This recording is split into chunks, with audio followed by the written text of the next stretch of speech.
Good evening, everyone. I'll call to order the workshop of the East Ridge City Council and the East Ridge Planning Commission, January 15th, 2026 p.m.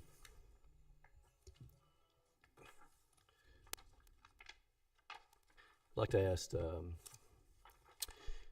City Attorney Litchford if he'll provide our invocation and then lead us in a pledge if everyone is stand if able. Dear Heavenly Father, thank you for the opportunity to meet here tonight with these two bodies. We ask that you give them wisdom and guidance as we discuss some city business that going forward here will have lots of impact, and we hope for the positive, Lord. Thank you for each individual one to hear the volunteers, their time and their efforts. In Jesus' name, amen. Pledge allegiance to the flag of the United States of America and to the republic for which it stands, one nation, under God, indivisible, with liberty and justice for all. Thank you, sir.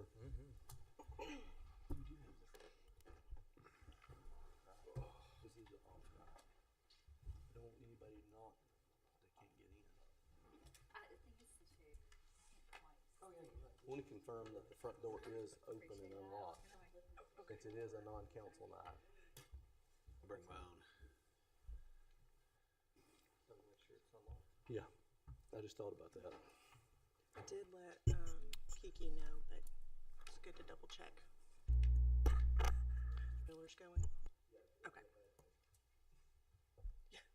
Hard to have an open session and a closed session. Open session, closed door. That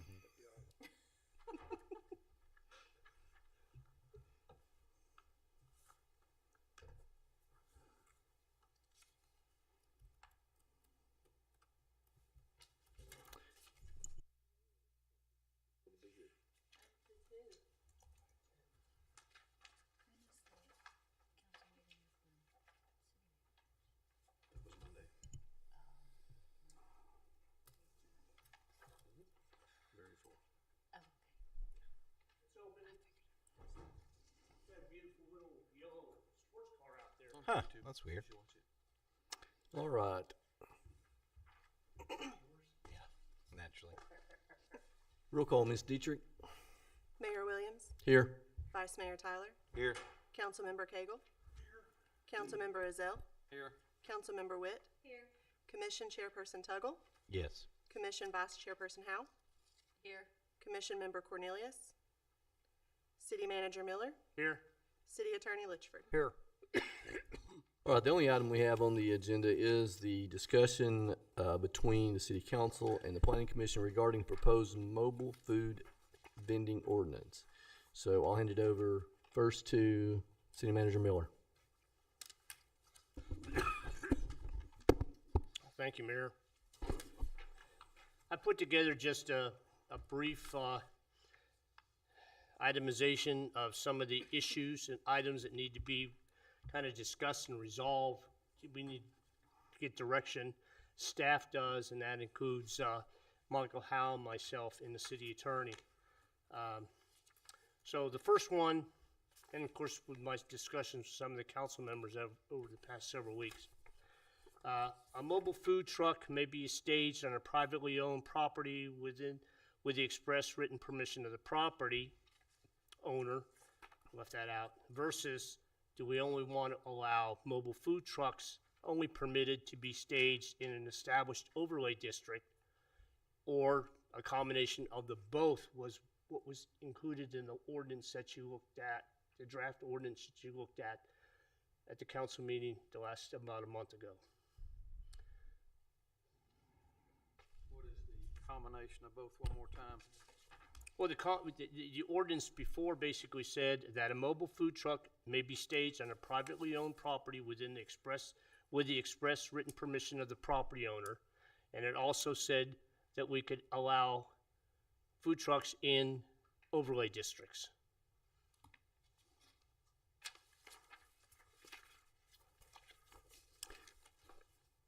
Mr. Miller, are you wanting to discuss each one of these, or you want to go through all of them? You want to just discuss each one as we go through? So Kind of there's- get you, yeah, that's I fine. think it's Probably better than. All right, what to do each one. Yeah. Let's look at the second one too. And this is one that we've discussed. An overlay district is established, what we're proposing through an application process that would be to the building department, then scheduled before the planning commission for comment and recommendation, and lastly to the city council for their review and consideration for approval. Overlay districts may only be imposed on property that is zoned commercial. If we're going to go with food trucks only permitted to be staged in an established overlay district, then we have to have a process that would establish the overlay district. And we already have a rezoning process, so this would go through the rezoning process through the planning commission and through the city council for approval. Staff needs direction on which way we want to go with this ordinance. If we look at a mobile food truck being staged on privately owned property with the express written permission of the property owner, you are going to get a proliferation of food trucks up and down Ringgold Road. Even though the ordinance says 200 feet the distance, Ringgold Road is actually 4.5 to 4 3/4 miles in length. So you could conceivably have any existing business or a private or vacant lot. If they come in with a permission slip from the property owner, boom, they've got a mobile food vending license for that tract of land or for that parcel. You were going to comment first. Yes, one of the things I thought we were doing this for is to maintain control of what they are doing in the city. And so, to me, setting up the overlay districts is the best way to maintain this control. Now, we can come back later on if we need to and revise stuff, but right now, I really don't want to give the owners of property the opportunity to set a truck up permanently in their area. I really think overlay districts is the way to go at this time. There again, later on, if we think it's not, we can come back and revisit this.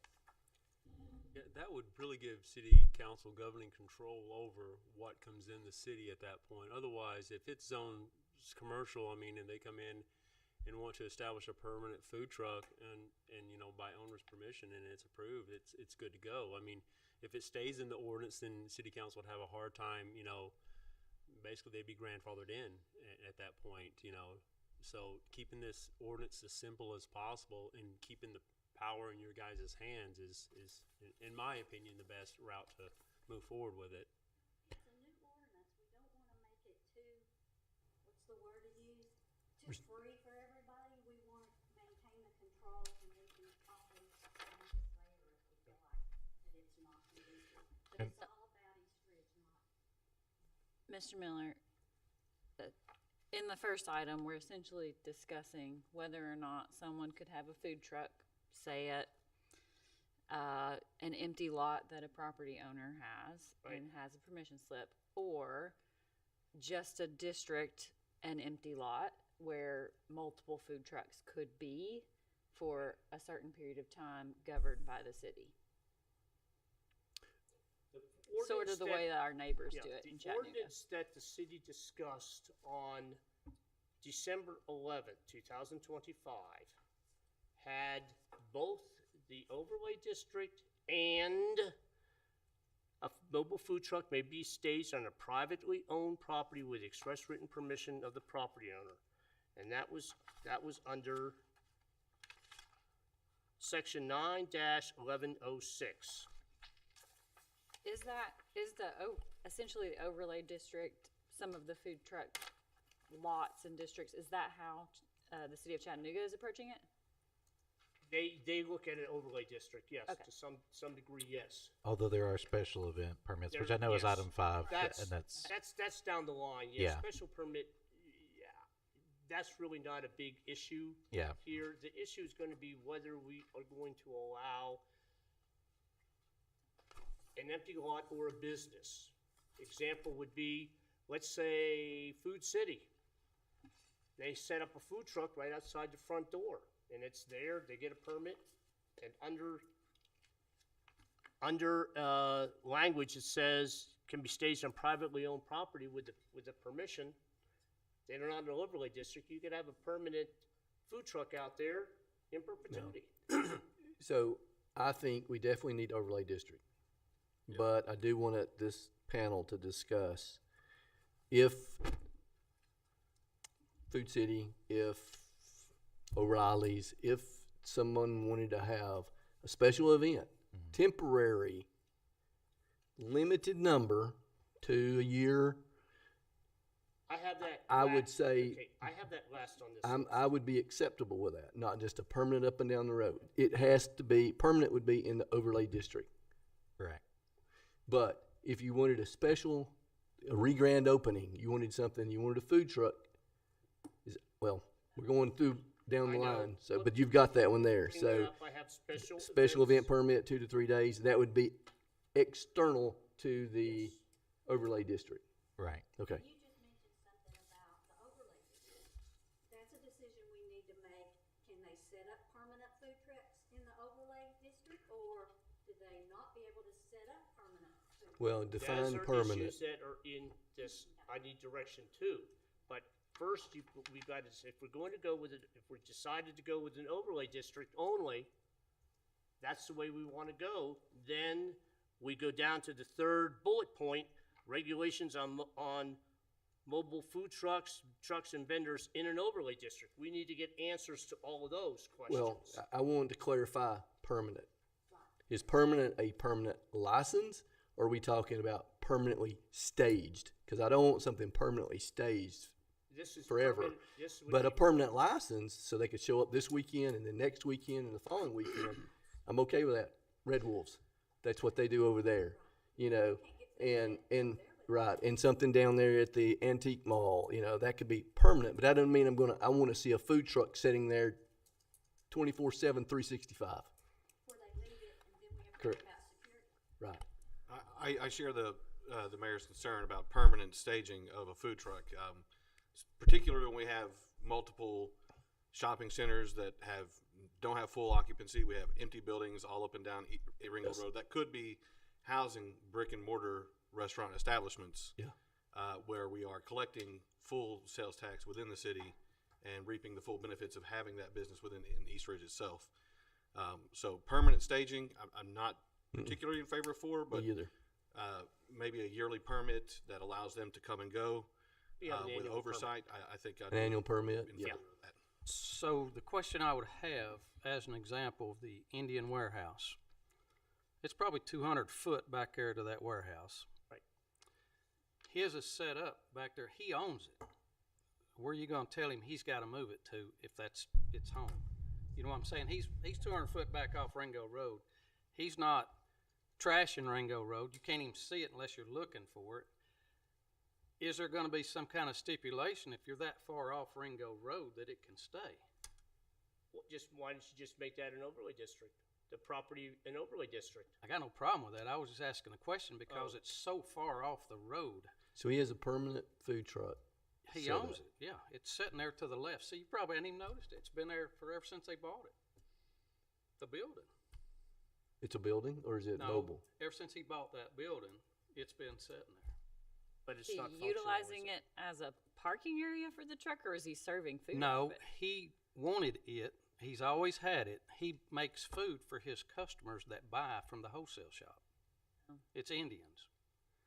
So if we didn't choose that for an overlay district, could he not move his truck to an overlay district? Well, no, the nearest overlay district is over here on the back road. If he's serving his employee, they don't want to have. Employees, he ain't gonna ask them to walk all the way down yonder. That's the So the he's question not is, he's selling so to- far He's off. not selling to the No, public. he pretty much gives it to his customers that come by from his warehouse, and it's all Indians. Me and David ain't gonna go buy. They sell stuff to fill whatnots in the Indian stores, stuff like that. It's a warehouse. So I'm just curious how you treat that one. Well, I can throw another one out.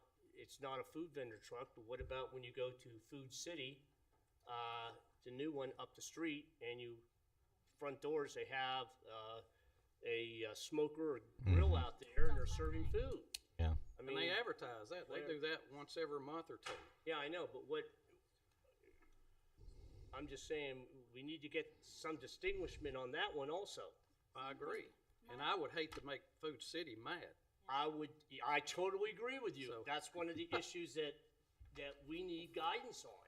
I mean, it's, Mike and I talked about the gentleman that, has the big smoker thing. He was out here at, Epicurean, and he was down there at Family it wasn't, Dollar he was, Store. he was in the parking lot of the title company over the weekend, right next to Epicurean. Well, I mean, And he doesn't have a food truck, he just has a smoker shop. Oh, there's a red trailer. Well, but That it's not sits right at- there with him.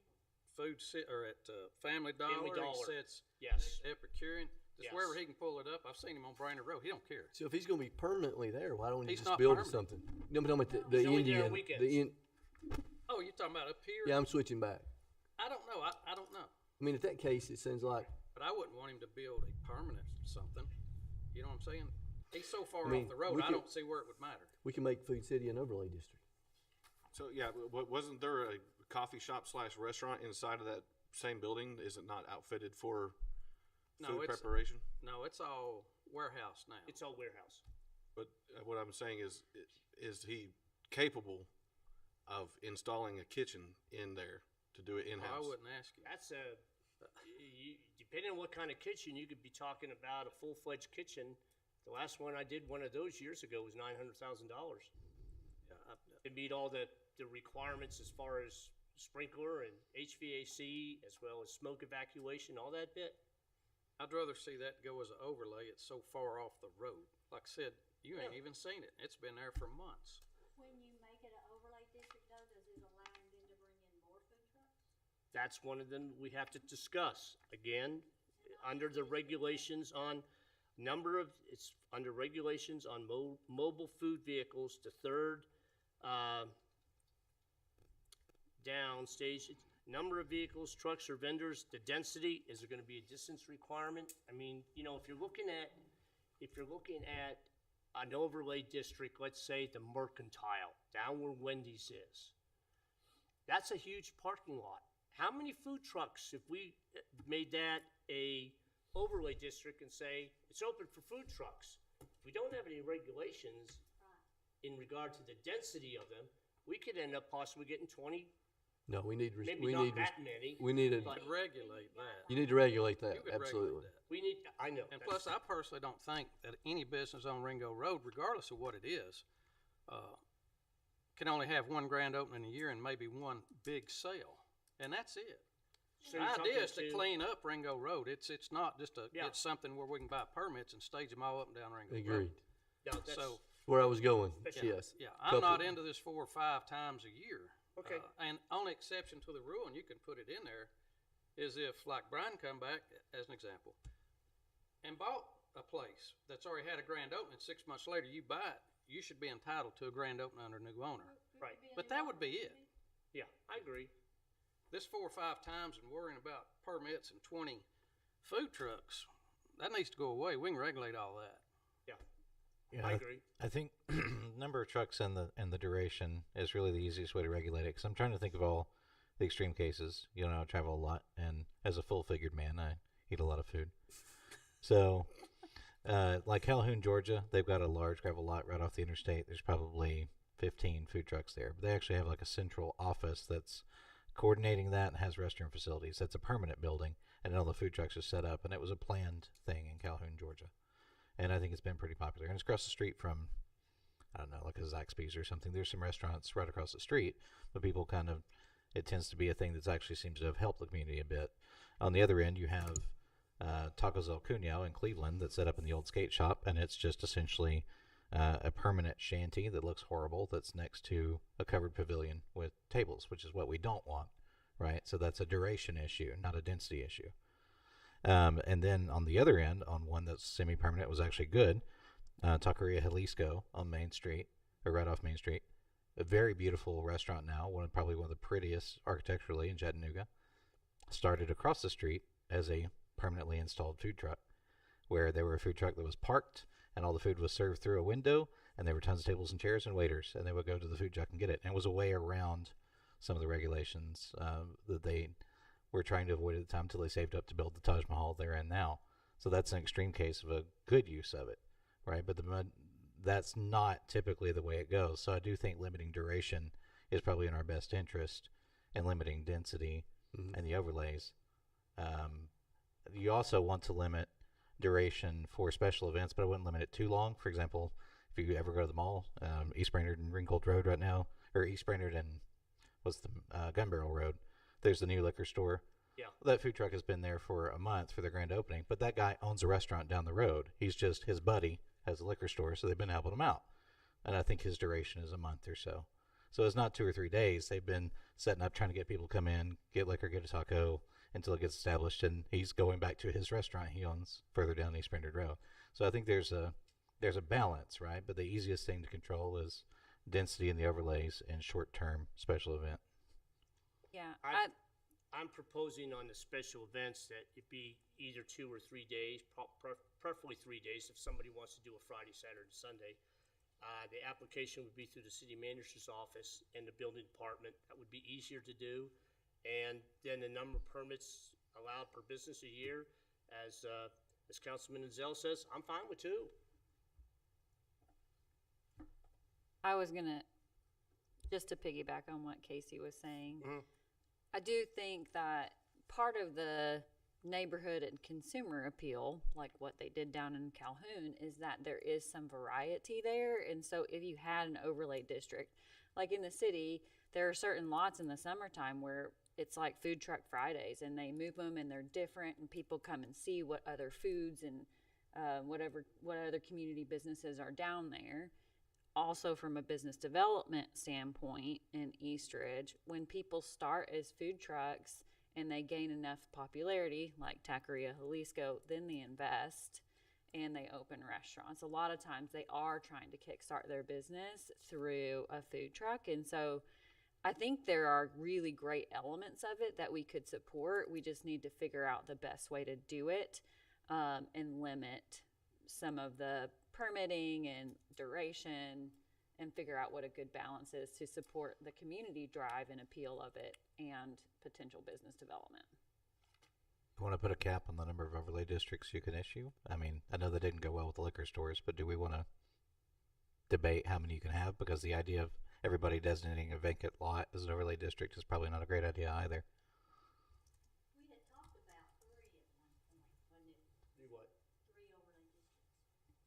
Number one, I don't think we should be designating, my feeling, where overlay districts need to go. We were sitting there talking about at the last meeting, we should include the mercantile tax. Well, the property owner may not even want to have an overlay district there. These have not been requested by the The only overlay district we've had requested is Urban Story Ventures, and that's Old Ringgold Road. That's the only one that has requested. So why would we want to go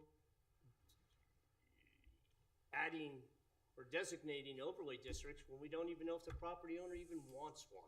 Oh, for sure. Yeah, I don't want We you shouldn't be the designating aggressor on the overlay my districts. property as one. This Yeah. is something that would be up to the owner to go through the process and plead his or her case as to why they should have an overlay district for mobile food vending vehicles. The only other one I think would have to have one is the Riddlers, because they would have to have to bring those in, because they come into. I think they ought to be exempt, period. Well, there's a second issue on that, is we've prevented alcohol sales, but that's actually how the Red Wolves sell alcohol, is out of a trailer. If y'all have noticed, there are wheels on the thing that you're walking up to. So if we exempt alcohol serving of any kind, that's a problem, because now they can't serve alcohol, because that's literally how they do it. That's why I think they should be exempt, period, from this. There's a bar in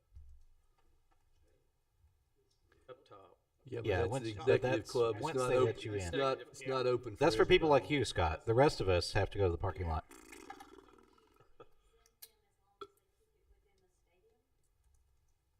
Oh, yes, we would only keep in the stadium. I don't want those things in the parking lots, and we got a residential 61 single-family homes going on the west side of that development. Theoretically. So I've got a concern. I've got a concern about the overlay places that we've got established. Each one of them is in the border regions area. And every The one dollar, that we have established today is in the border region, yes, sir. that's right. And every dollar that they take out of that restaurant, within 200 foot, that's in the border region, that's collecting border regions, that's taking money away from the city also. If we allow it into the soccer stadium, if he puts a trailer in there, if he contracts a trailer, comes in, he puts a trailer in there, every dollar that don't go through his sales upstairs out of the stadium, we and he also loses the border region money. Same thing down at the Wendy's store down there. Every dollar that don't go through that restaurant back there in that mercantile, whoever's collecting the border region is losing the border region. Same thing up here. And I was kind of wondering about this up here because it says 3801 Ringo Road. Is that the only thing that's in the overlay? Or is the whole shopping center in the overlay? No, just the, Says Mike, what did 3801 we here. decide? Is it just old road in the overlay or the whole shopping It center? was. It didn't encompass the portion of the old Well, Food it's City or the gonna new stay in Goodwill Border store. So it's just basically that 3801 in the backside of Old Ringo Road that the city abandoned. So, all these others down through here, other addresses are not in the overlay. I think we talked about them being at the. Like 30s, what is that, 31, 37, I still can't see good, folks, but 3807, is that in the overlay or just 3801? Right there. 3801 is in the overlay, yes. Right, but is 3807 in the overlay? Yeah, it looks like 3801 all the way down to 3839 is in the overlay. It is, Mr. Cagle. But The reason why I'm confused on that, because back here on the one down here at 6725, 6729, 6731, you have each building down there listed as being in the overlay. I see what you're saying. the heading just says 3801 on the page. 3801. Mr. Howell. 3839. Page 18. Yeah. Mr. Heading of page 18 just says 3801, even though Okay. Yes, sir. I understand what you're, yes. Yeah, So, With the road, well, it said 6801 Ringo Road. It didn't say anything about Old Ringo Road either. It just says 3801 Ringo Road. Does not say anything about Old Ringo Road. I think, Mr. Cagle, my intentions on that was the fact that under GIS, that entire parcel there, as you highlighted, is identified as 3801. So that would be the overlay district that I applied to it. isn't the agreement with the IDB and the city with the property owner, however, not a specific business? So wouldn't revenue generated in a cash register in a border region district that has been approved theoretically be border region money, Mr. Litchford? Say that again. Make sure. So if you make an agreement for a Border Region Development Act and you develop a parcel of property, it's my understanding that the reimbursement and all the revenue is recognized because of the property owner, not necessarily an operating business or DBA or whatever that's on the property. Provided it's reported in that Sure. source. Right. Yeah. Sure. And we did. And sales tax reporting has been a big discussion of this, and I'm sure that we have mechanisms to control that with permitting. But my point is, wouldn't we be able to, we as in the property owner, be able to recognize the revenue of the food truck operating on that property as border region revenue because the property owner has the cash register on the property I at don't that think time? the property owner is going to want to add revenue that's generated by a mobile food truck. I on do. their It pays me back property. faster. Huh? I do. It pays me back faster. I've got one. 5594 Ringgold Road. I'm more than happy to get additional revenue generated through there. Anything I can do to get additional revenue is good for me and for the city. Why would I not want additional sales? We're getting ready to put in as many possible things as we can at that store to try and generate more revenue. That's the point. So, on this road, when you put a mobile food truck there, is that not an independent who will be paying his own taxes? Well, on page 5, 1104, section C, the provision is in there that requires, to the extent that it's a food truck operating in, they must show a business license and source the sales tax and local option from the point of sale, meaning this is part of the requirements we're gonna have to do. If we do an overlay, Yeah. there's gonna be provisions in that overlay application that requires the property owner to ensure that all food truck sales are sourced from the point of sale, meaning on that property. And Mr. Toggle's right. It behooves people to not do that, because for every dollar that's not reported on that property, take Jimmy White, for example, He's gonna want it reported Jimmy, there. that's the whole reason he did this, was to try to generate reimbursement through the sales tax. Red Wolves, So- they'll want it reported there, so they get the border region. Yeah, so the Absolutely. property owner, we're putting the requirement on the property owner to ensure that all source of sales is identified and reported from within the border region. Now, we may have to figure out a way to make sure that happens and talk to Nashville with Amanda McGraw. I can talk to Diane. Well, my point is, I mean, I think Mr. Cagle had a good point about does this affect border region reimbursement, but I think it's one of the few times the property owners have a vested interest in reporting every single dollar that comes through, because that affects their repayment schedule. That's right. And especially with some of them being sliding scales, et cetera, the faster they can get to that, the better. So the property owners in the border region who have an agreement, if they had an overlay district, that is an excellent thing. They're going to enforce that. It's actually a worse concern for the drifting of sales tax revenue that Mr. Miller's alluded to in the past if it's not in a border region, because they really don't have an incentive to pay additional taxes, right? But they do have an incentive to recognize additional revenue in a border region district. One thing we will have to look at, which is as much as we can put the requirement on the property owner to ensure that it's sourced, I do know through the contacts with Department of Revenue, they recognize revenue by the address of the establishment. In other words, take a barbecue one, whatever. It's a food truck barbecue. If that gentleman's address is in Hickson, and that's where they're reporting it, we may have to figure out some way to have the state of Tennessee recognize that the sales that occur in East Ridge do in fact occur here for purposes of generating border region. I need to get that answer. I will tell you, I'm a little concerned that since they do it all by address only, they may argue that they can't go and parcel out which portions of the sales are in East Ridge versus which ones occur outside of East Ridge, outside of the border region. If So it's events by day, then they could. But we may have to have our food vendors. Yeah, you may recall in a past life when I had Southern Honda here, we had a whole big debate. We went through Mark Mamontoff, and we had this whole big long question about could we sell boats in the old Ryans, and would that revenue be recognized in the old Avis Shaven hardware that's actually Southern Honda now? And the point was, yes, you could, as long as all the transactions took place at Southern Honda. The display area did not matter. If the transaction took place there, regardless of the address, then that could be recognized. Same thing when we discussed with Champions, when Seth Champion was asking could he do his e-commerce online as long as it was based there, and they determined yes, they could. So I don't think the address of where the customer lives, where the inventory is, etc., matters as long as the transaction took place there. Now the onus is on the property owner to make sure that's provable and the state doesn't come after him for recognizing incorrect revenue. But the answer is yes, because I've been through this twice. I'll confirm and make sure. Maybe a distinction is that in those cases, the reporting entity is in fact Easy Auto with the address in the border region, whereas here the reporting is going to be the food truck vendor whose reporting address for purposes of what they call the TTAP, Tennessee, it's their tax portal that you go through.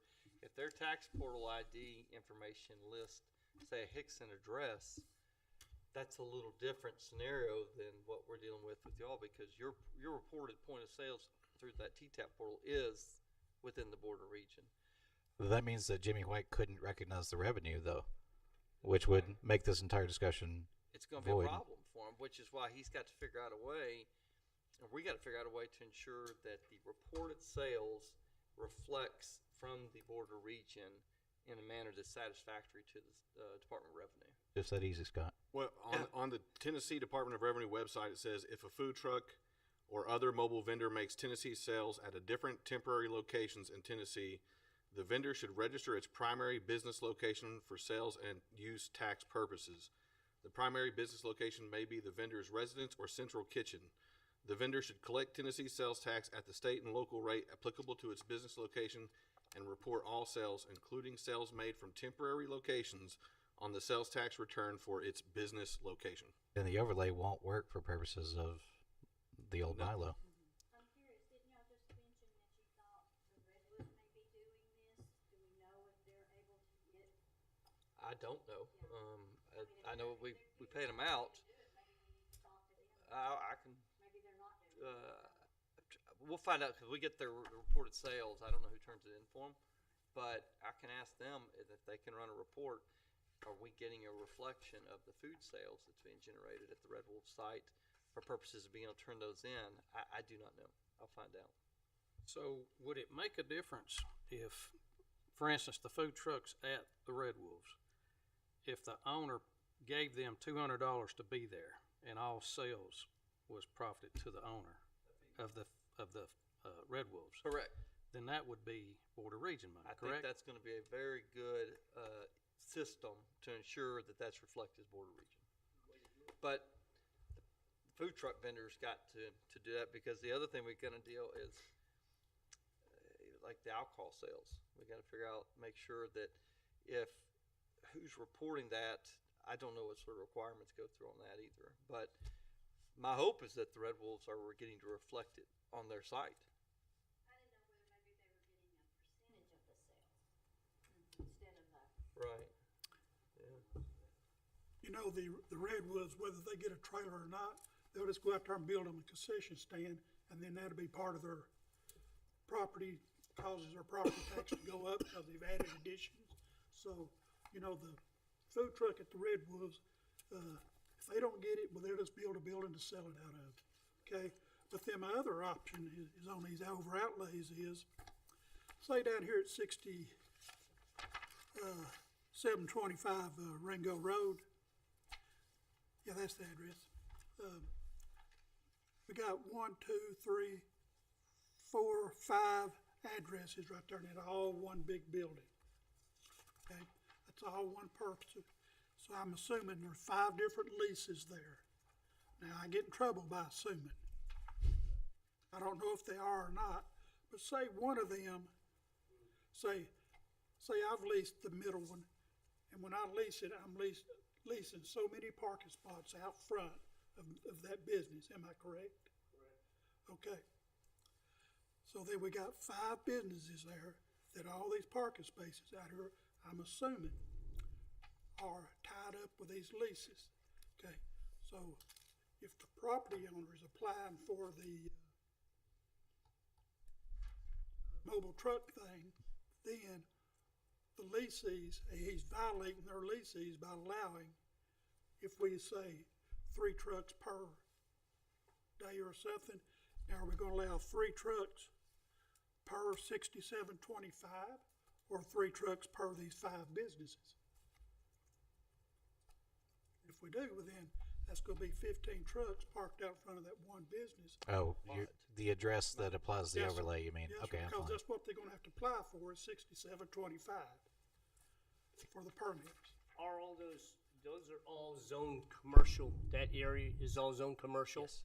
And if we took the total square footage of all those buildings and found out how many parking spaces we need per square foot, let's say this comes out to 200 parking spaces, they have to have 200 parking spaces available for the public.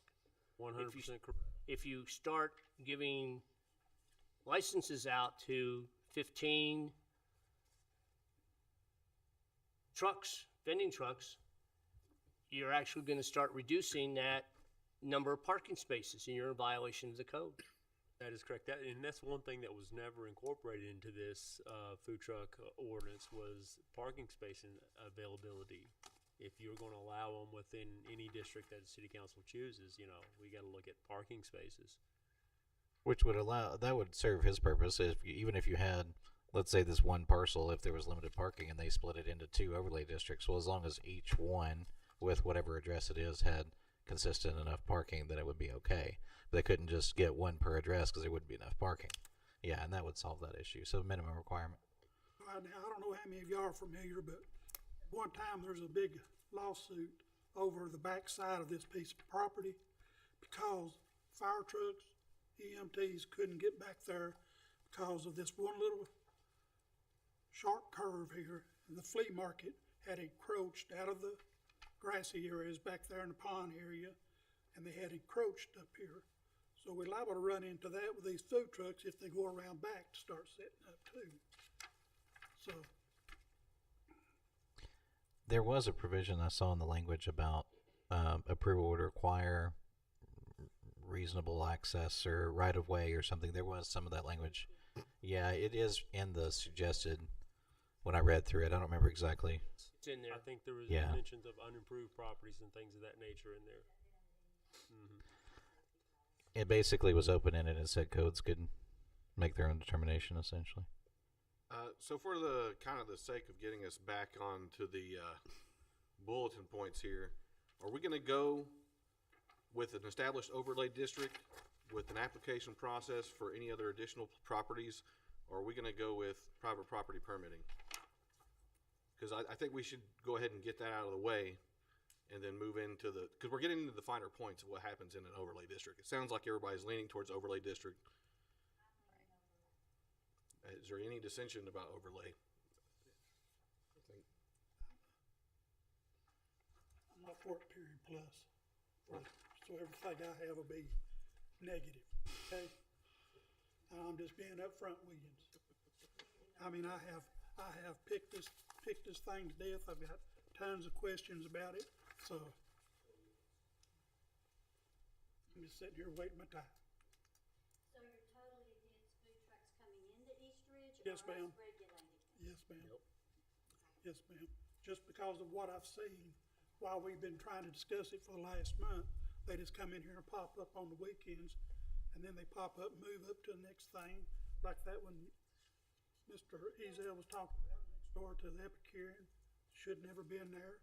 So if we start allowing them, they're gonna start sneaking in here, and then we're gonna have to hire someone to get out here on the weekends just to police this. The difference is if you have an ordinance, the police can do it. Yes, If you don't, you can't stop it. we can't stop it. That's why we're. We need governing regulation. Right. Which would actually improve the situation over what we have now. agreed. And there is a clause in here that basically states that wherever they set up, they have to have their application or their permit has got to be visibly seen. So when a police officer drives by and sees somebody operating, the ordinance is approved, they don't have their license, bingo, they're shut down. Okay, so we Go back to you.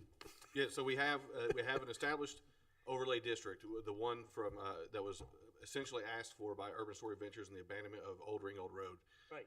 And so, do we have a permitting process for anybody, or an application process for anybody that would like to add their business to an overlay district? Yes. Yep, so it'll go to the building department, then scheduled before the planning commission, and lastly, the city council to review and approve.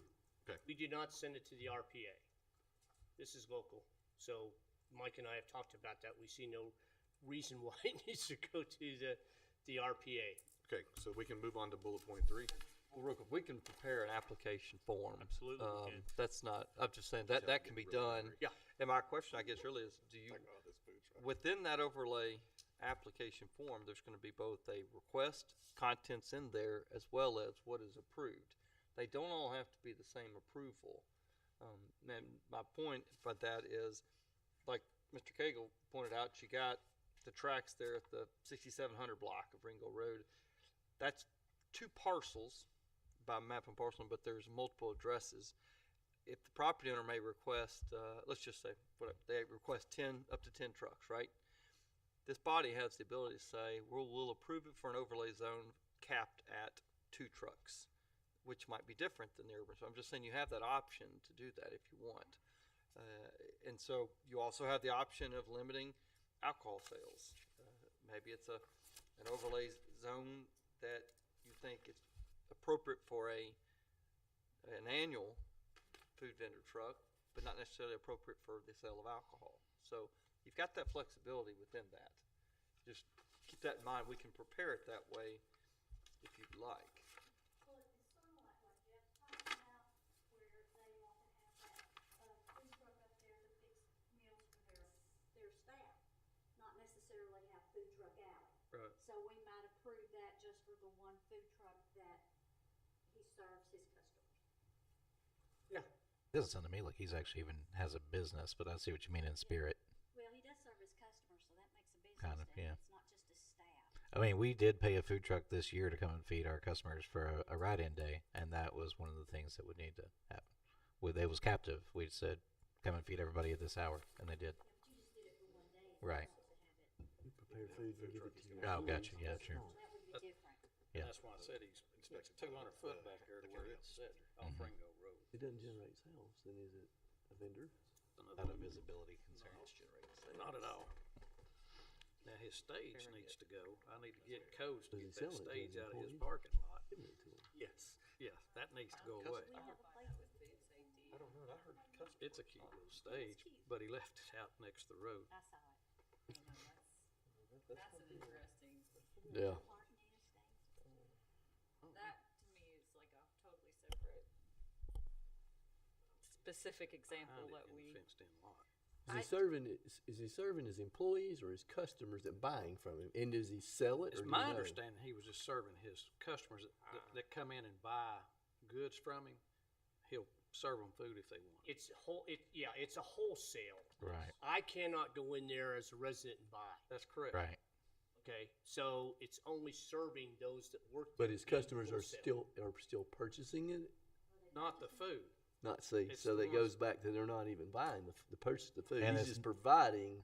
He's providing a And it's not even service to it's not even a his taxable business. It's wholesale. So, Exactly. yeah, that's yeah.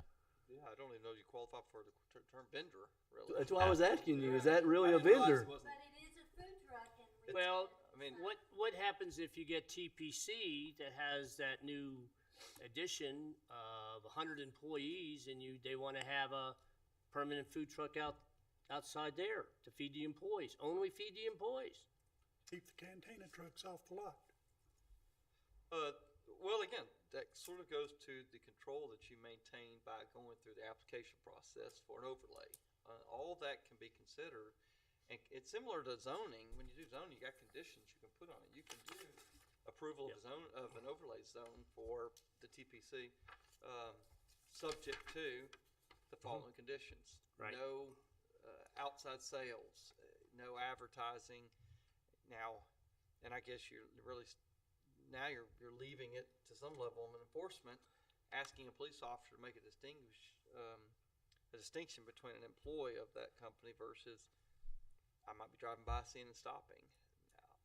But the point is, they can do it now. Right. Oh yeah. We no, have they- nothing. There's I mean, no there's enforcement. nothing. Yeah. At least we're trying to do something. It's the Wild West at the moment. Yeah.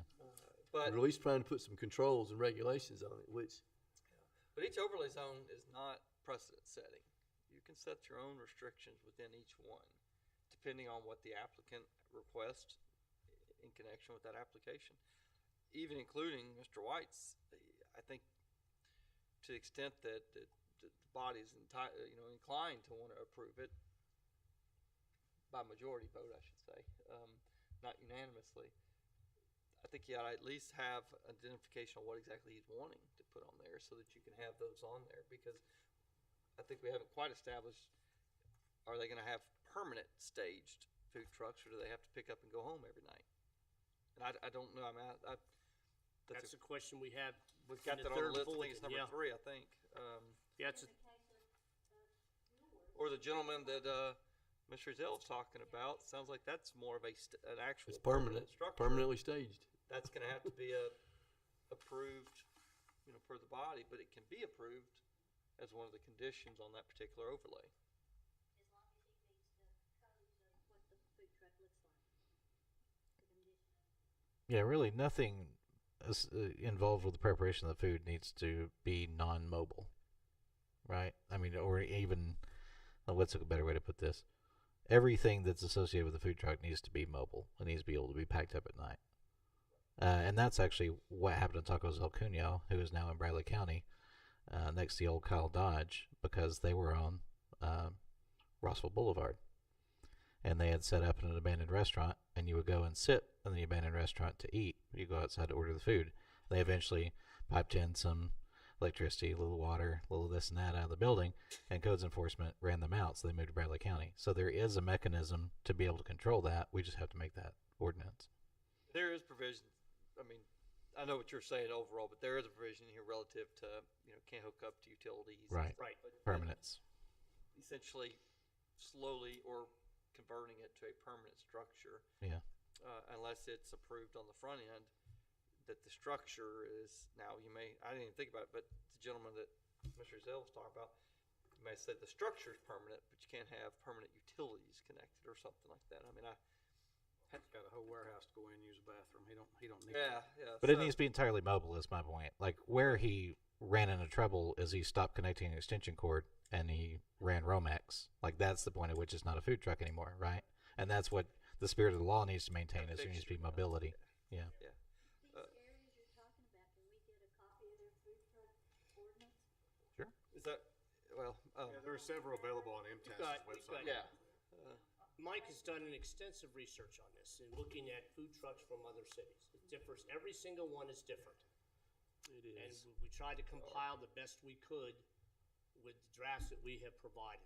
Mike has spent it, and Mark has spent an extensive amount of time on research on food trucks. Mark, you were tossing me back and forth with what, 3 or 4 or so food trucks when you were coming up with your draft? Yeah, this was a blend of about 5 plus what Mr. Howell had compiled over the multiple, but they are all different. But I like the direction that I'm hearing, but for a couple reasons. One, I think it's going to be a good enforceable mechanism. It's going to be a simpler ordinance. If you've got the overlay, and I know we hadn't gotten to it, I don't want to jump ahead from the special permit one yet, but from an overlay standpoint, I am encouraged by the direction I'm hearing, because I think we can establish provisions that can set that up in a manner that And is. it's controlled in each individual overlay, not overall arching. Yeah, just because you get an overlay on the west end, that doesn't mean that's going to be the same overlay on the east side. Yeah, and Mr. Howell, I can come up with an application.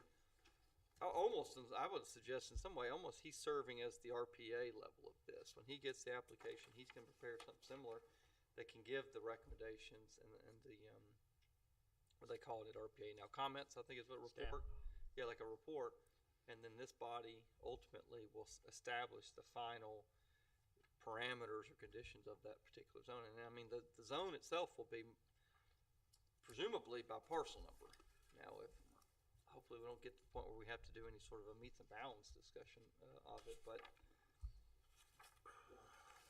I don't know how far people can take these overlays. I mean, like what Mr. Tuggle was just saying, if you think about connecting to power over time, they'll try to do anything, I guess, ultimately. Yeah, and the point is they did not get by with it because they violated the ordinance and they got run out of town. So there is a mechanism to control it. We just have to make sure that what we want is written down. Yeah, and particularly, let's take, for example, again, I'll stay with the 6700. I'm familiar with the back of that property. We've tried efforts to clean that property up before.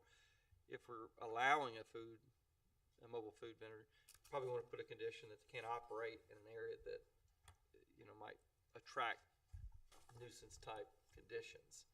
And so it wouldn't be the whole map and parcel of that particular parcel. We may have to put parameters of it's got to be on the front or, whatever. And we can draw it out. The location of it. Oh, yeah, look at something. Possibly like visible from the public right of way or something in that nature. Submit that to you before Yes. they get. Well, that's going to be part of that. Yes, it's part of the application now that we have proposed in here. And the good thing about having an ordinance is you just work Monday through Friday, so the police would be available if they see these food trucks sitting out, just go look and make sure they're meeting our ordinance requirements. That is correct. Without a proper food permit, yeah, they would be shut down at that point, and police would have that control over that. Yeah. Well, I was going to say, when it comes to something like that, then they're calling us. Yeah, so we'll be involved in it.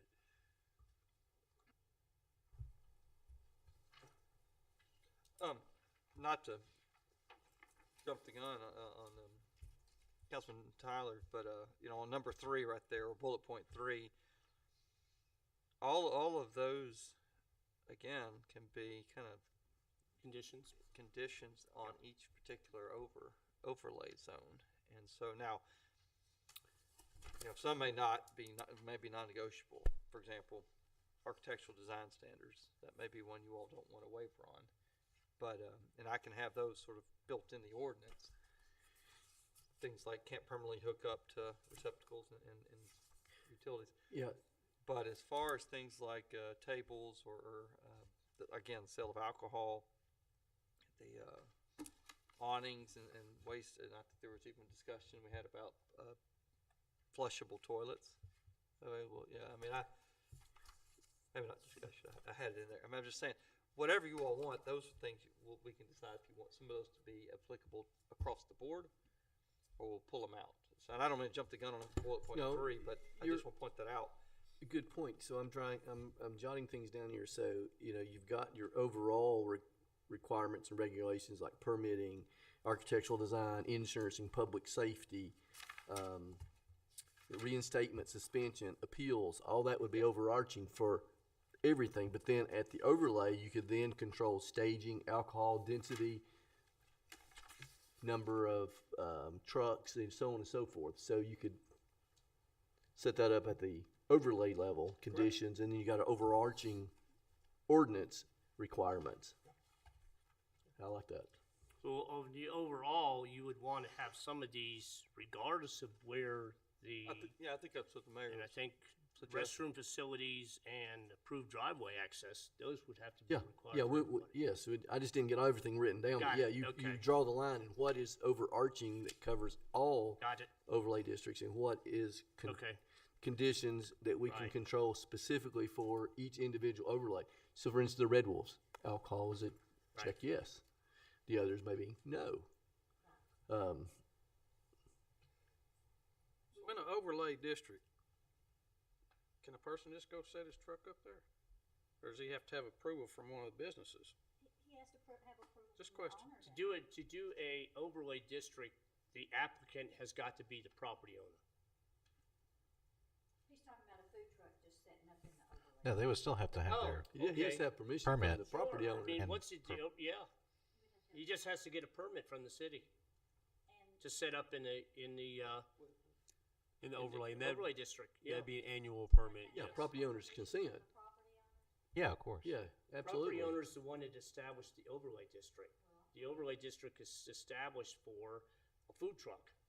So if the owner, if it's overlay district for a food truck is approved, the owner, the food truck can come in. Yeah, it's gonna. I think the application requires the owner to sign off on that. It does. Under the general operating requirements, number 1, it still states in there that written permission for the property owner or their agent. Yeah. Good. the owner probably wants to control what food truck they're gonna do. Yeah, if I was owning a piece of property and I had a overlay and I saw a food truck pull in and I didn't authorize it, he's leaving. Exactly. Yeah. When we're talking about the overlay district that we already were including, what's he gonna do for bathroom? Are you talking about the urban story property? Do we have any clue of what I'm sorry. He's talking about The restroom facilities. I'm trying to remember which. build, like, he's gonna have some events up there, do we know if he's gonna build like a restroom? I don't think he's gonna be, I don't know what he's planning. Every time I talked to him 2 weeks ago at a county commission meeting, asked him, and he said, we're working on it. We've been getting that same response for how many years, Mayor? I would say Amigos would not be happy if he was doing that. Well, so OSHA, Tennessee State OSHA states that employers must provide facilities for their employees, and then there are various restrictions depending on whether or not it's a manufacturing plant or retail establishment. But essentially, the way it would work for mobile food trucks, as applies to OSHA, is that they would have to have an agreement with a business within 450 feet, or just depending on whatever's established by the ordinance, So they'd have to have a written agreement with one of the businesses nearby to allow employees to use the restroom there. Only employees. They don't have Only to provide employees. for They the don't have to public. provide restrooms for customers. Right. In many of the ordinance, that's what a lot of municipalities do. They have that built in there. Yeah, I saw that in a few, like in, I can't remember the Alcoa, and there was about 3 or 4 others. Sure. That 450 feet from the establishment, and they must have written permission provided upon request. Yeah, and that's Yeah. in here on page 11 at the top. Vendors must provide access for flexible restroom facilities for employees if operating 3+ hours within 450 feet of the vehicle. Yeah, but it does only apply to employees, right? I'm sorry? Just applies to employees? Okay. Yeah, because it's the next one says no provisions for custom restrooms or specific allowance restrictions on porta toilets. Michael, thank you for being thorough. Yeah, the Corbin, Kentucky has a food truck lot and does not have a restroom facility, and I have to apologize to the Family Dollar. So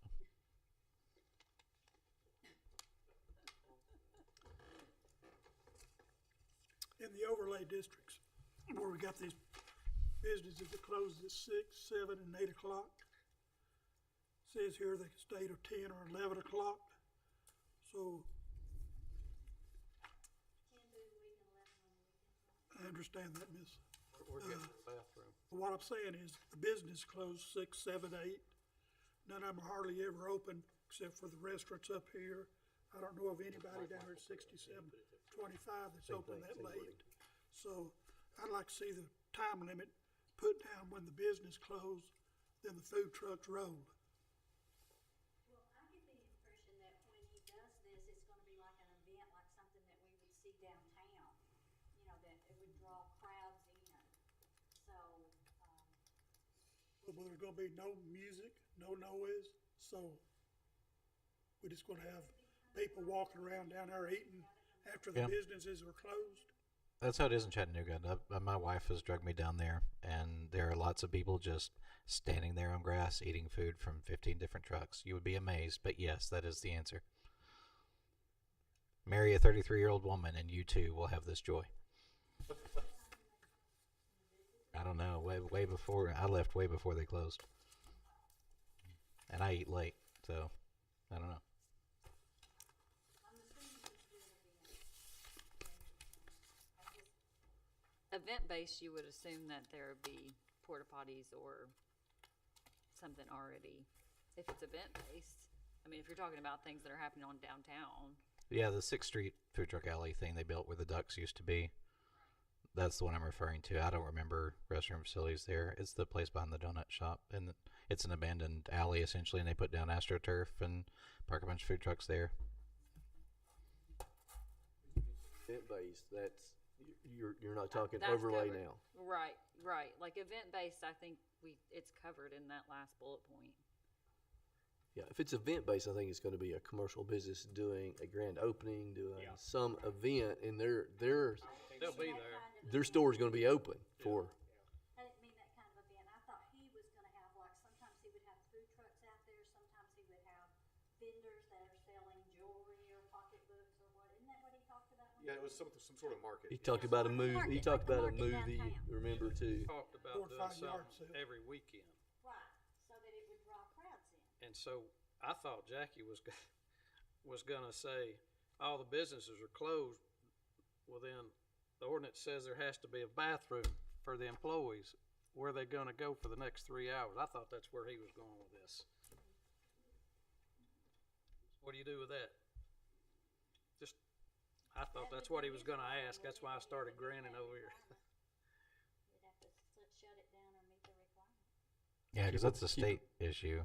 Really, that's Yeah, it is. that's Tosha. That's not East Ridge. So they'd have to keep a business open if they kept the hours later. Yeah, the good news is that's not our problem. That's the state's problem. I mean, it is our problem in effect, but not the ordinance's problem because it's a Tosha requirement.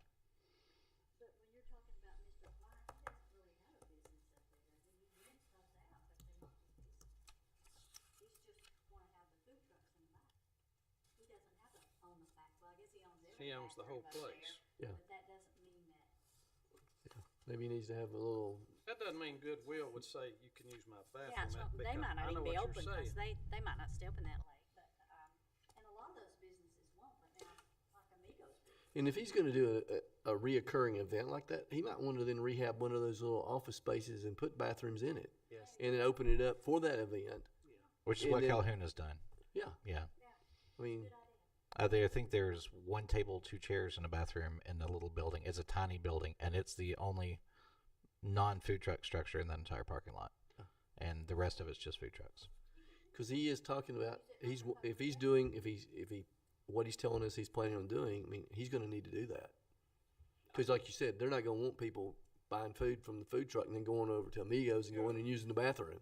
I believe in some of my discussion with him. Yeah, he did mention about possibly utilizing one of those suites if Exactly. the food truck alley grows to what he thinks it's going to be. That way He'll he need would to. always have bathrooms or any facility. Hamilton County Health Department is going to require the employee that's working in that truck a facility to go to. Right. So I think that was his whole intentions with possibly keeping some suites or one suite available. Sweet.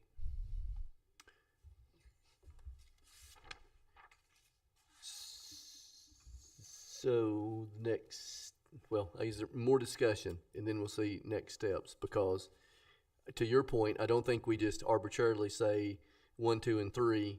These are our overlays. We should do the application process, and then they submit it to us, and then we'll Let them request the overlay let them district. request the overlay district. Yeah, we are open for business. You want to apply for an overlay district, this is the process. And I like the idea of not using the backside of the mercantile, only in the front. Yeah, because they'd have to submit their Absolutely. plan. Yeah, agreed. Yeah. You'd have to apply for it for us to make a decision. So does that mean somebody like the Red Wolves has got to apply? Yes. So everybody has to apply with exception of Old Ringo Road? No. You No, have to apply Ringo too. Road will have to. Yeah, everybody's got to apply. Okay, I thought we were establishing that one. No, what I was saying, when we get the form set up, everyone needs to apply and go Okay, through the I got you, process. I got you. That way you would have your input into the. So we're approval not voting process. at all on any overlays, is No. what you're saying? No, we're setting the Gotcha. rules and regulations on the overall arching requirements and regulations, and then we can then embed in overlay specific restrictions and requirements. And I then, think that's a good idea. It keeps us from having to sit here and speculate for the next Yeah. hour about it. and we should mention it to like Food City and people we know are doing this already, right? So they know. So do you think Food City would want to be an overlay or just do special events? I don't know. They have a It spot depends there on a the lot. number of special events that they They'll actually have put 12 on there. at least. Yeah, they. Yeah, if they do it monthly, if we put a 2 in for a special event, then Yeah. they're going to want to be an overlay, or they can only do twice a year. Mhm. And one thing I do want to talk about is private before we end, because if you've got, and I noticed you mentioned it in here, and I read it, if you've got, let's say, a neighborhood that wants to have a block party, and they want to have a food truck, that's not commercial, that's not an overlay district, and so what kind of restrictions, requirements? So we need to have that section discussed if we want to allow it, and what restrictions for a non-overlay, but the possibility of a private These would. selection, a private event. Residential in most cases are going to fall under a special events permit.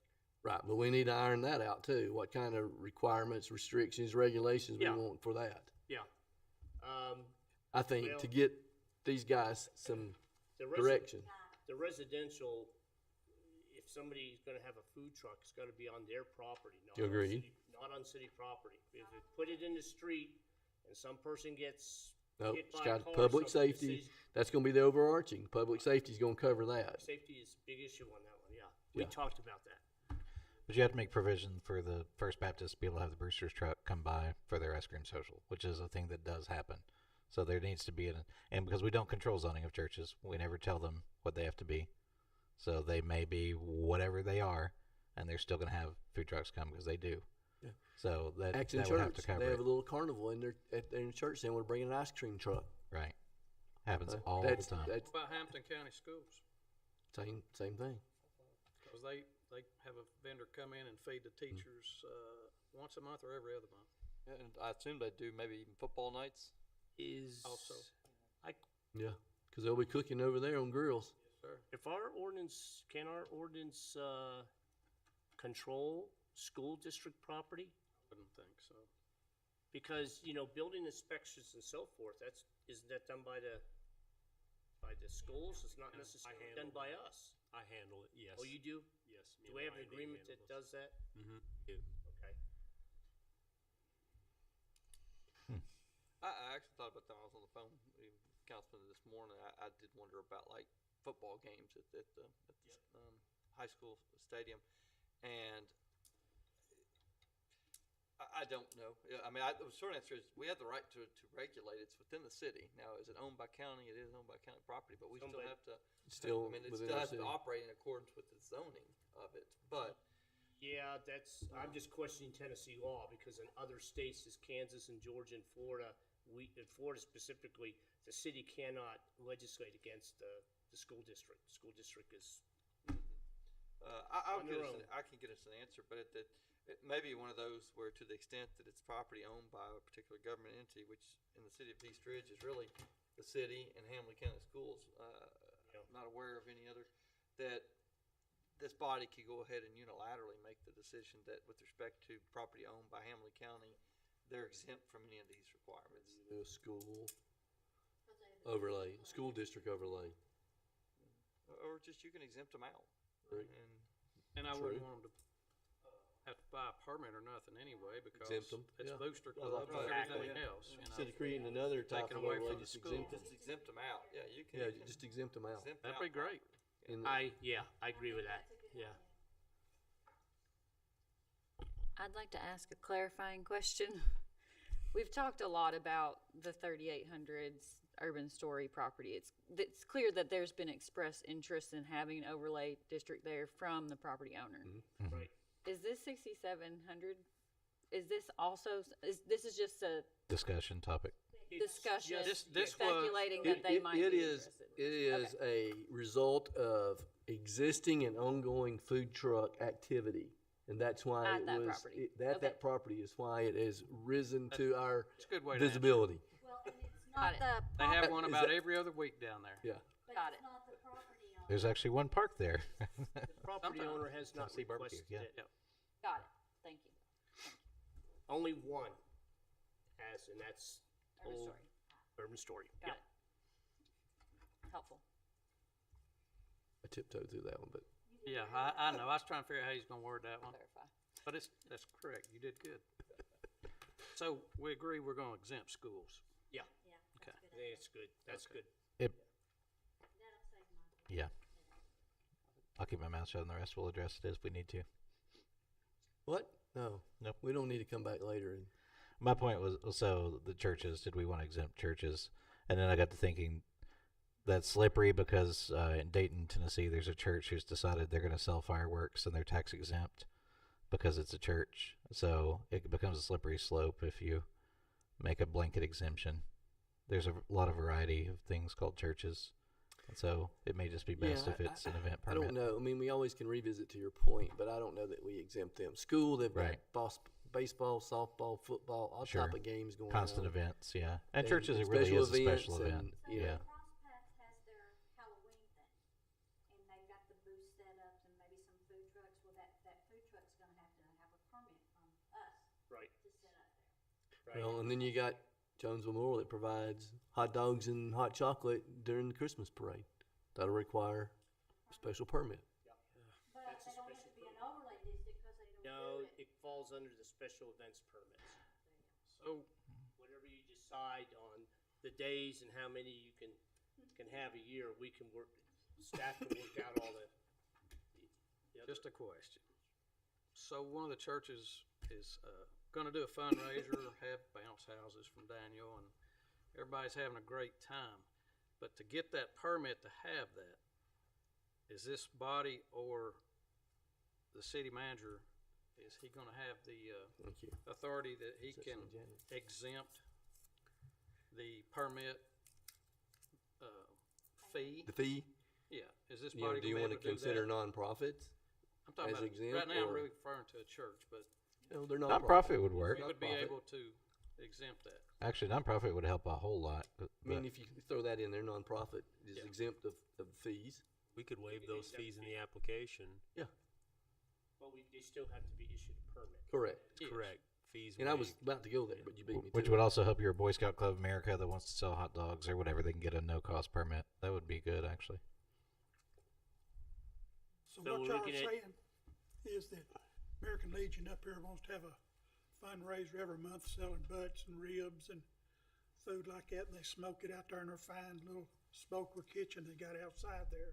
So they're gonna have to come down and get a permit to be able to cook that food, sell it. No, because I think that's just That's a nonprofit. it's.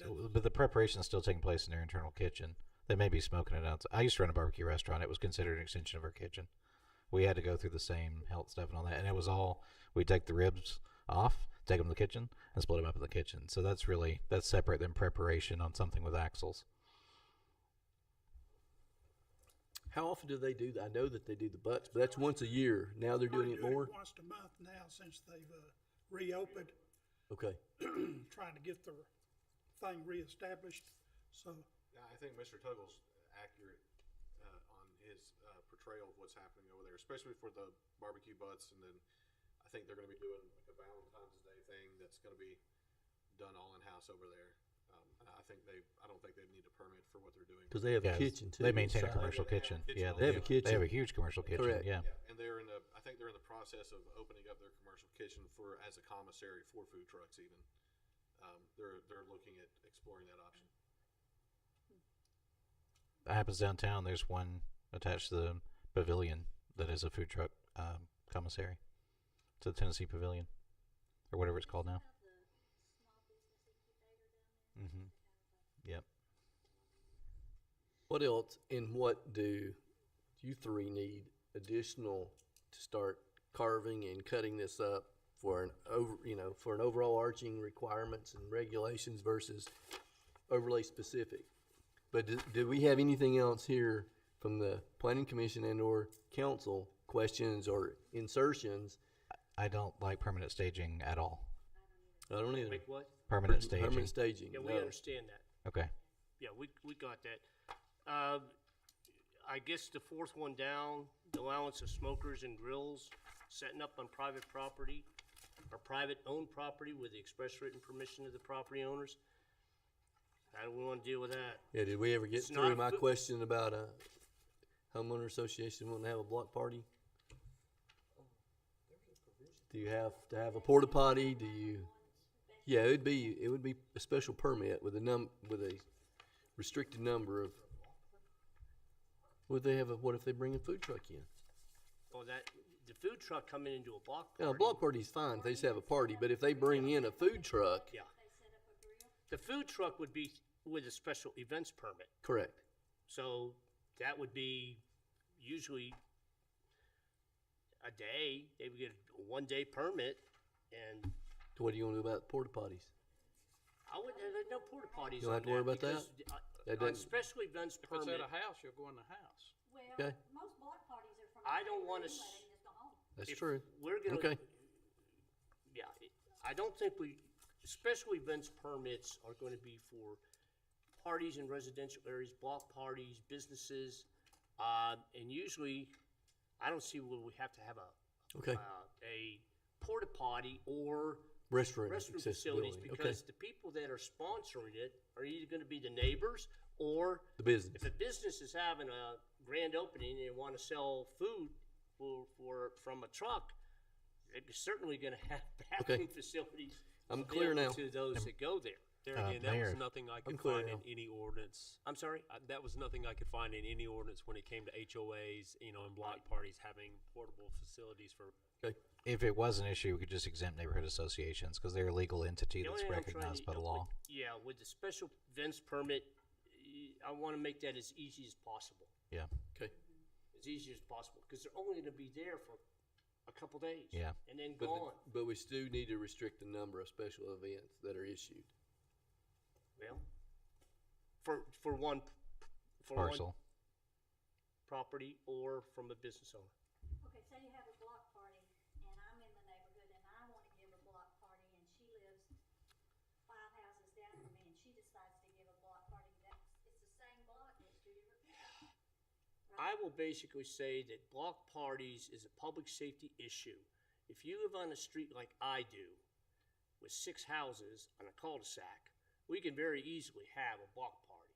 But where you live is a, I have a street right beside me. okay, It's a but street. in You just those put a people, sign up, say no parking on the street, and that ends all your block parties.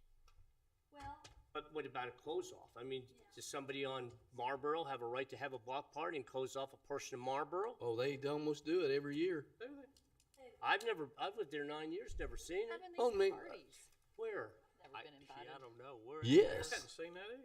yes. Never seen it. Because they have a Super Bowl. It's going to come up very soon. They have a Super Bowl party, and they actually have valet come in, and people pull up. They get out of the car, and then they go and start parking them in all these neighborhoods and these subdivisions all around, and Lenore, and But that's not, they don't close off. they call the Marlboro police. for They go, as traffic. long as you can get a vehicle through there, it's okay. A fire truck. I through would, there. yeah, Fire I truck. thought it was a fire truck. Yeah, fire truck is. Fire truck. measured. That's correct. see, Okay. where I live, I've got Greenock, which it could be easily closed off because there's only one driveway on it if they gave them permission, and people could still go up and down the street. Okay. Drive Reno. That I'll, trigger- I'll call everybody when it happens this year. Y'all can come by and see it. Whenever there is a No worse question, than the lights on the hill and the traffic. whenever Other there, than they're parking people's, I'm sorry, but they're parking vehicles in in front of other people's, and actually blocking some of their driveways too. I wouldn't put up with that. And they have valet parking, I didn't know that. What was you gonna say, Scott? so whenever we have a problem or concern with traffic, I bring the fire marshal and or the fire chief in. He goes and inspects it and makes a determination whether or not we can get a fire truck through. If we can get a fire truck through, we're okay. Yep. If we can't, we restrict parking. It's all for public safety. Agreed. When you do your special event, they still have to come and you, they tell you what they're gonna do. You can put stipulations on them, can you not? I mean, like. Yes, Right off the bat, no food truck parked in the street, period. right, exactly, yes. We're gonna make the application very easy. Yes, we'll develop a checklist for the applicant. That way they can follow through it and say, hey, these are the things you can or cannot do. So it'll make it very easy. I guess what we need to get your direction on is a special events permit. Do you want it 2 days or 3 days, twice a year, 2 or 3 days, 4 times a year, or what? I'd say twice a year per address, per parcel. I'm sorry? Twice per parcel. Semi-annual event. Okay. Grand opening and a sale. And then we're doing midway 3 through. days?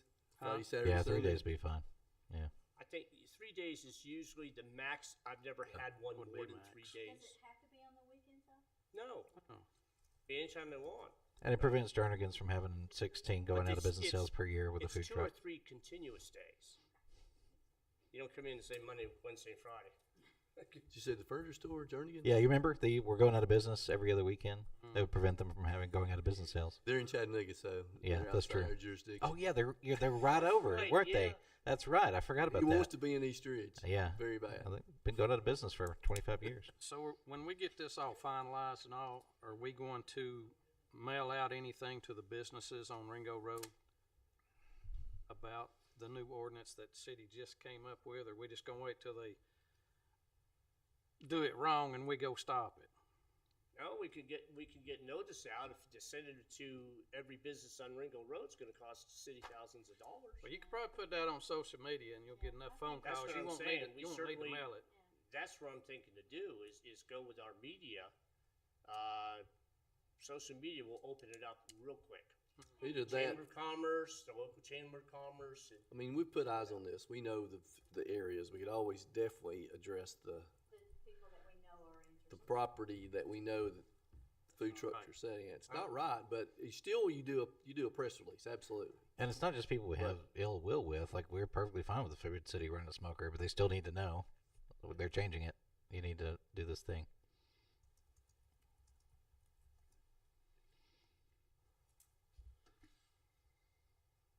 What else? And to your point, Councilmember Ezell, if we do have a situation to where someone isn't aware of it and they always can be a warning if we want to, say, oh, hey, now you wasn't aware, maybe you didn't get a notification, you wasn't aware of it. You know, you have a grace period. You don't like shut them down, make them close up and drive off immediately. But you say you have so many days to, yeah, apply. So we want to be courteous. We don't want to be. Hard knows about it, but we can scream to the loud as we can, and we'll still miss somebody. And to Mr. Miller's point is, it could cost thousands and thousands of dollars to mail. And it beats no ordinance. Now, we do have business. We have a business license database. Send out on every monthly meeting your report of new business licenses applied. So there should be some kind of contact information there. We could email or phone call. Correct? Agreed. But Phone call is gonna tie. I mean, email. Email's good because they got it in writing and Yeah. and you know they received it. Do you want to follow up and see if we've got contact information on it? We should on all these business Well, licenses. we have contact, yeah, if we're gonna notify email, that database is gonna go back. That's gonna take research and time for an individual. I'm just letting you know. We've got two people to answer the phones up there, and when one's sick or one's out, whatever, we've got one person. We get a lot of calls on a daily basis. I mean, if you've got a database and you can export that out and you've got a email address in there, you can quickly throw that into Excel. You can concatenate all that together and you can send a blanket something email we out can- with a standard body template email.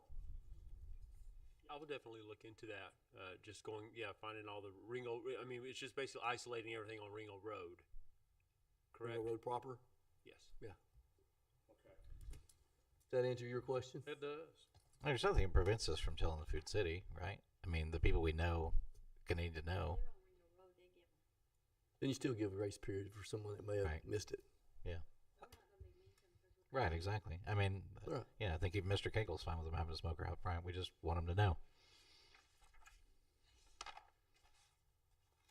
I didn't hear you. Oh, I said I think even you're fine with them having the Food City having their truck out front. They just need to know that there's a change to the ordinance. Oh, the businesses on Ringo Road definitely need to know about it. Yeah. Yeah. With respect to renewals, really for your annuals now, because we've simplified the process. You got special event and you got the annuals. Annuals, of course, are only permitted in the overlay zone.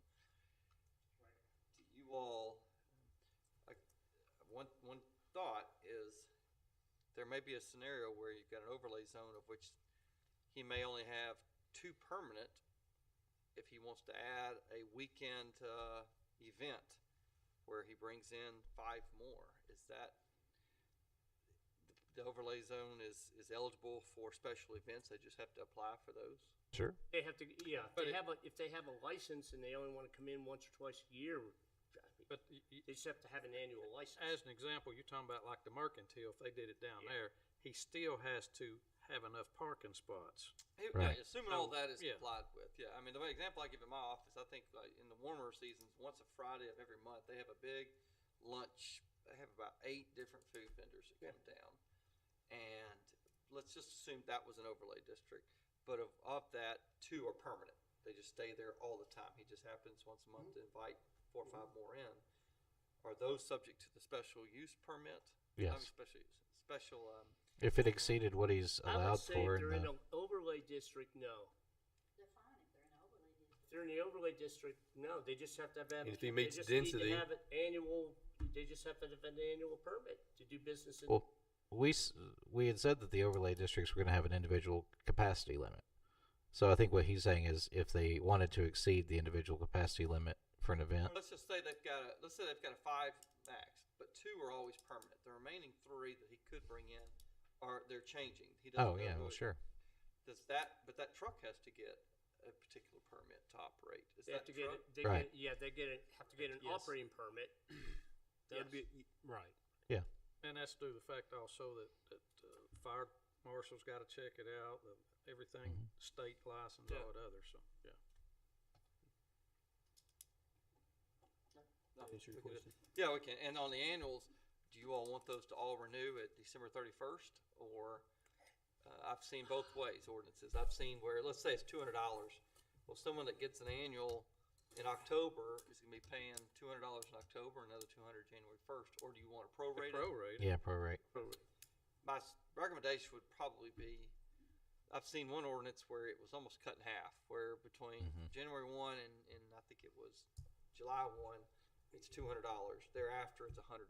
Whether Yeah. you do it in August or November, it's $100. Yeah, and it's it easier. just saves your Yep. staff from doing the math. Let's do that. Yeah, okay. I can do that. So renewal of December 31st with a proration. Okay.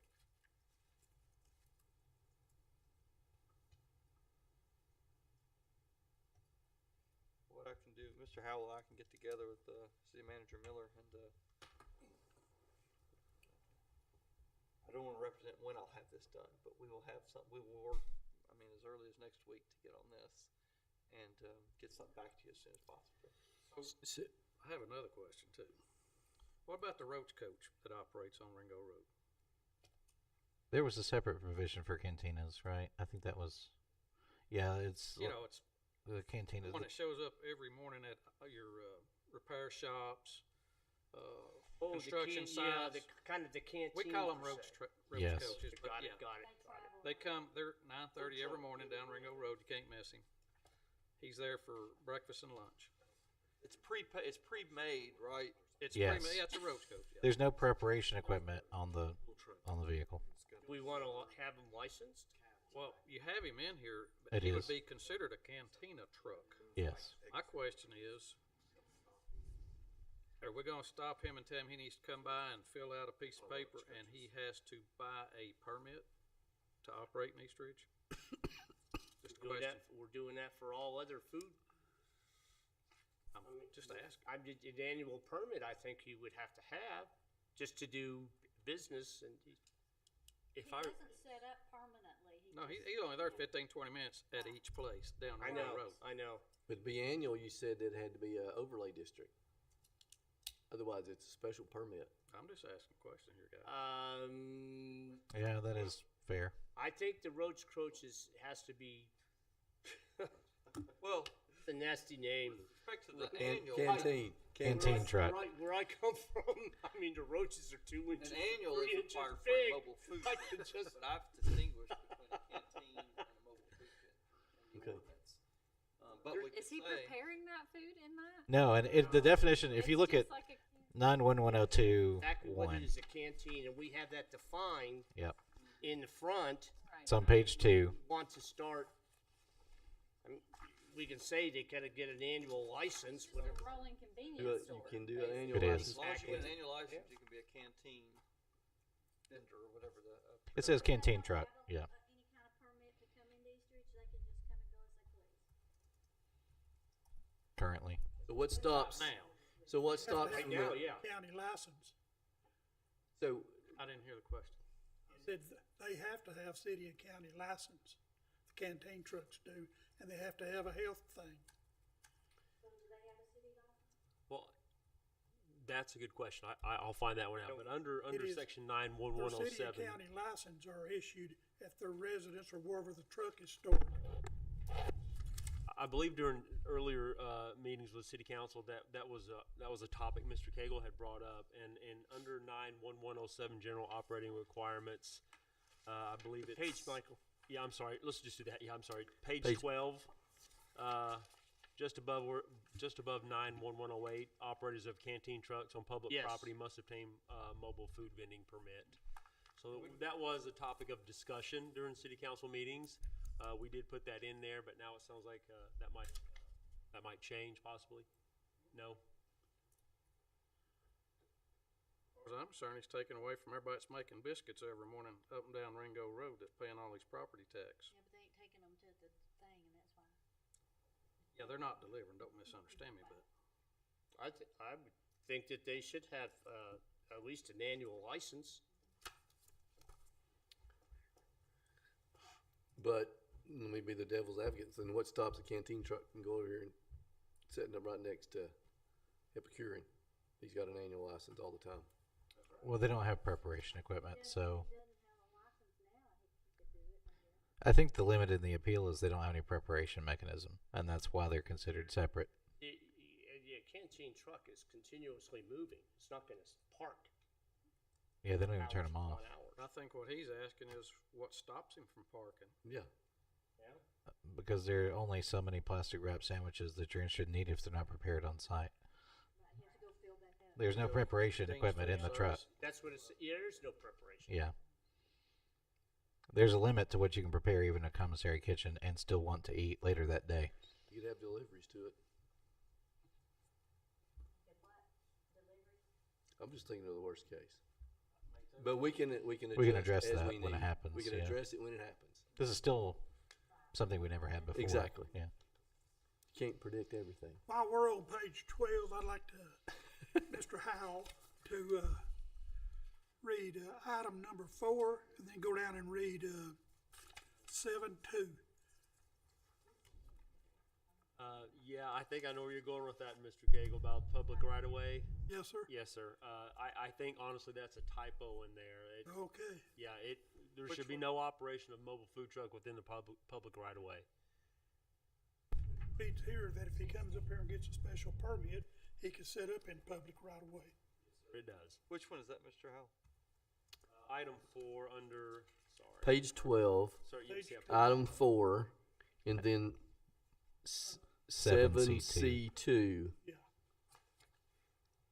One says you can, one says you can't. Is that Well, what? one is under the heading of private property, the other's under the heading of public property. Oh, yeah, you're right. B and C. It says public right of way. Um, They both say public right of way. understand. Yeah, that is Yeah, typo. the private was, especially when it comes to HOAs and stuff like that, you didn't want that vehicle out in the public right of way. It had to be parked in the person or the applicant's property. I think that's how we discussed that, me and Mr. Miller. That's kind of a liability issue. Yes. If somebody were to be in city right of way and or in the street.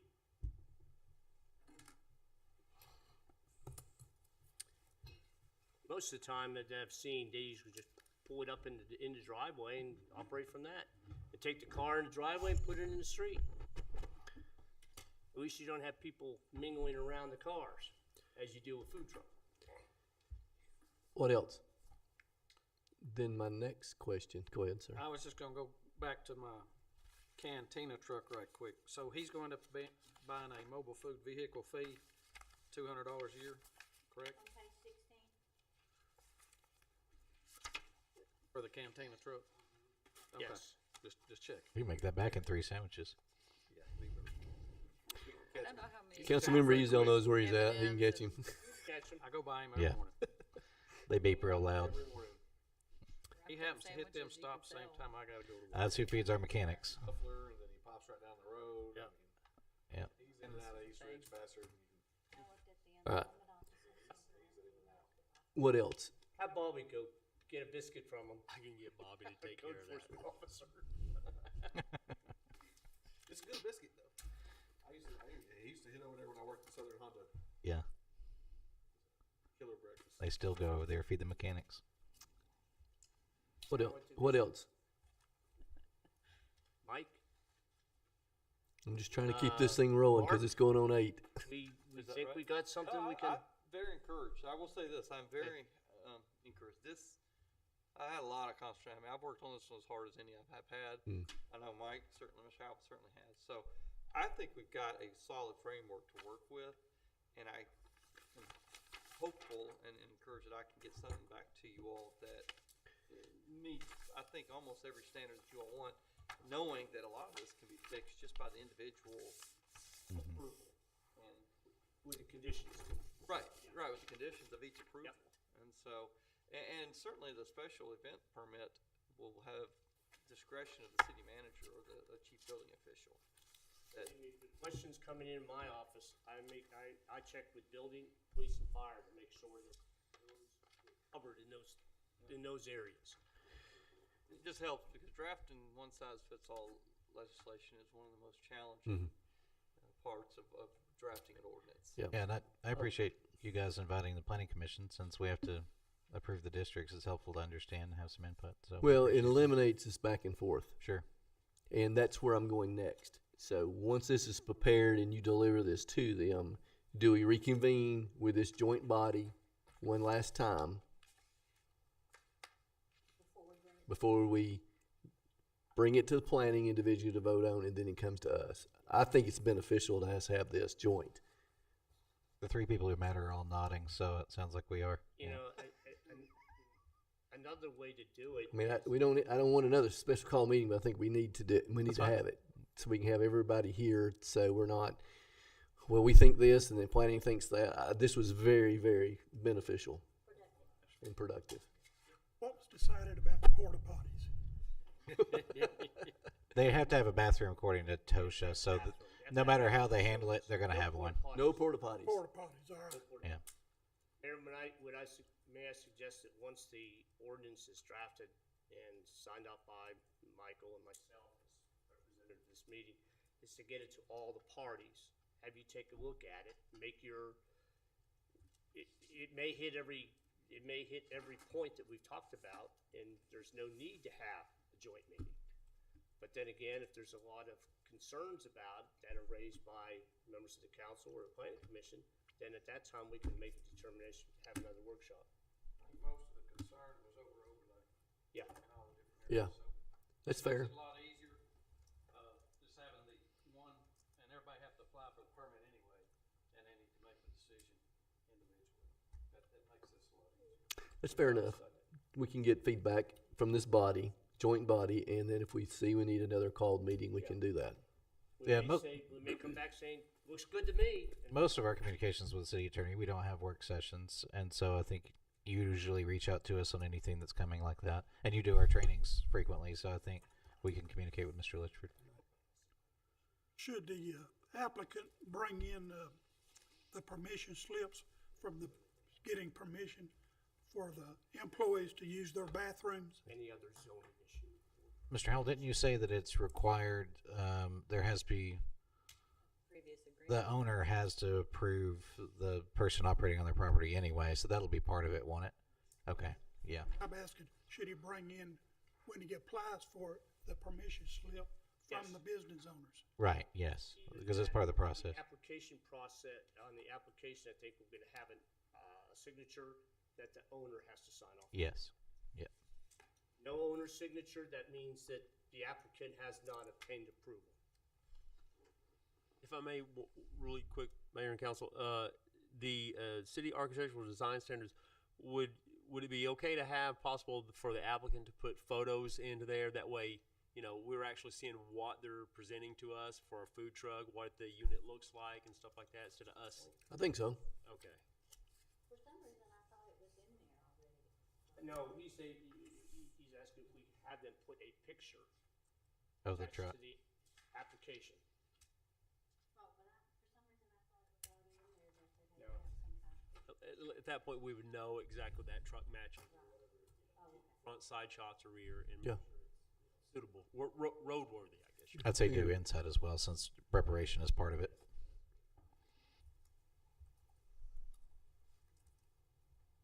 Well, no, she's right. It was on top of page 6, I think. What is it? Yeah, color photographs, front, back, side. Yeah, it's in there. 6. Page 6, Good job, item Andy. 6, very top. It's in there. Good job. Anything else? That's right. Sensor on. All right. I don't think there's anything else, but let me ask, is there any other items that the planning commission would like to bring up with the council or vice versa? Non-food truck related. Okay. We gotta stick to the agenda. Because it's a No, special program. I know we're not discussing, the only thing, okay, all right, Mr. Okay. Attorney, okay, you're right. Strike that. Strike it. If nothing else, food truck related. Last call. Everybody good? We don't have to get feedback from the public either, do we? Because special meeting. Well, actually, no. I mean, Is there anybody in the audience that would like to address the council at this time? I'm thinking of you. You'll have up to 5 minutes.